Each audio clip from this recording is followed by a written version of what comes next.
تعالي نجرب ارخص انواع السان بلوك اللي موجودين في السوق. مين فيهم احلى من حيث الملمس، امتصاص البشره، بيأكسد ولا لا، بيزيت الوش ولا لا، ويستاهلوا ان انت تجيبيهم ولا لا. هلوز، النهارده اول يوم واول سان بلوك هنجربه. انا في العادي اول نزوله ليا بتبقى الساعه 9 الصبح وانا رايحه الجيم، فقبل ما نجرب اي نوع سان بلوك هنعمل ايه؟ غسلت ايدي بالصابون، غسلت اسناني بالمعجون، بليت وشي، واحط الغسول. مش عارفه مدي على شامبو كده ليه، ما علينا. ودعاكي كده عشان تنضفي وشك كويس. اغسله بقى، نشف نشف نشف نشف نشف نشف نشف نشف. اوتي، ميه ورد، سيرم فيتامين سي عشان صن بلوك ما يأكسدش. حطيه ووشك مندي بالميه الورد، ما تنسيش رقبتك، ما هي تبعنا برضو. نستنى بقى السيرم ينشف شويه. مرطب نفس الكلام، وشك ورقبتك. استنى المرطب ينشف شويه. نحط بقى اول نوع سان بلوك من كليو. هو المفروض ان هو مكتوب عليه جل، بس بصي قوامه. هو خلص ولا ايه؟ لا استنى بس اخلص الفيديو ده وبعدين نخلص. كريم. المفروض ان الحبه دول بملء صباع، يعني بصي ادي كده صباع، كده ايه 2.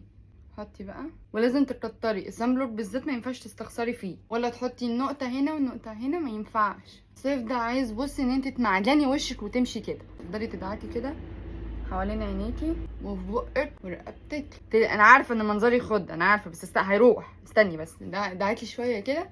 اي نعم الشمس مفيده وكل حاجه، ولكن اليو في لايت او اللي هو الاشعه فوق البنفسجيه او عامه التعرض لوقت طويل جدا في الشمس، كل ده هيخلي الكولاجين يقل من وشك بدري بدري، هتعجزي بدري بدري، هيزيد الكلف، هيزيد التصبغات، وبعد الشر عليكي سرطان الجلد. بصي راح سيكا. على فكرة ريحته حلوة، مش بيحرق الوش. مشكلته حتى الآن بس ان الوش بياخد وقت سيكا عمال ما يمتص الكمية اللي احنا حطيناها دي.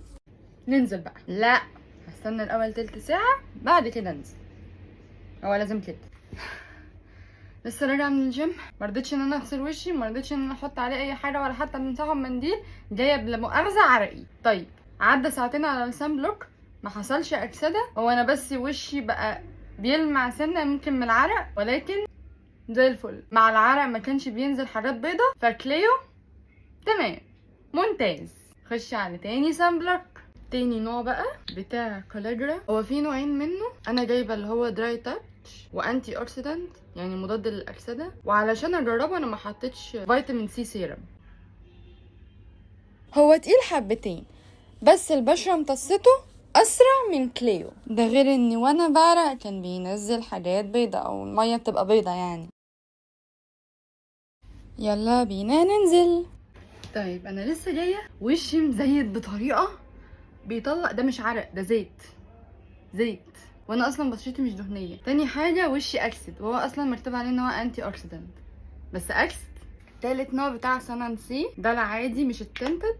برضو كميه، ايه ده يا هو شبه الجبنه كده ليه؟ تقيل يخرب بيت كده. يا نهار ازرق، نخفف كده على ايديا، سايب طبقه بيضه لعينه. السان بلوك ده كان مؤفر في العرق الابيض، يعني كان شكلي عباره عن ان انا بنزل بويه حرفيا. واصلا انا مش متاكده انا وشي امتص ولا لا، مش متاكده هو سايب طبقه على وشي يحميه من الشمس ولا لا، مش متاكده من اي حاجه. واغسل وشي ودهننه. انا هديله فرصه كمان، بس المره دي هحط كميه اصغر شويه. عندي كميه صغيره جدا، مش عارفه ليه بيعمل كده. ننزل بقى. طيب موضوع الحاجات البيضة اللي كانت بتنزل من وشي دي، لما اخذ على اللي طالع مني ده اكسد برضو، يعني انا وشي اكسد. لا في فرق، لا مش هي دي خلقتي. فهو ينفع اكتر لايدك رجلك لو انت في مصيف كده يعني. اخر نوع معانا هو افيبرو. ده رش مكتوب ان هو للكيدز، بس ينفع الاطفال العشرينات عادي، ومش بيتحط كده عشان انا عملت نفس الغباء هذا ودخل في عيني.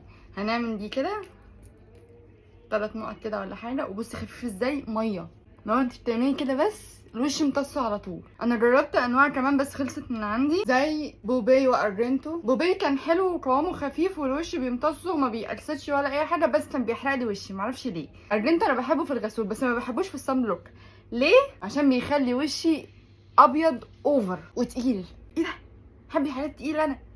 بصي هو ممتاز، هو بس اكسد سنه بسيطه، ولكن من حيث الدهون مفيش دهون، فده عجبني، ده ممتاز.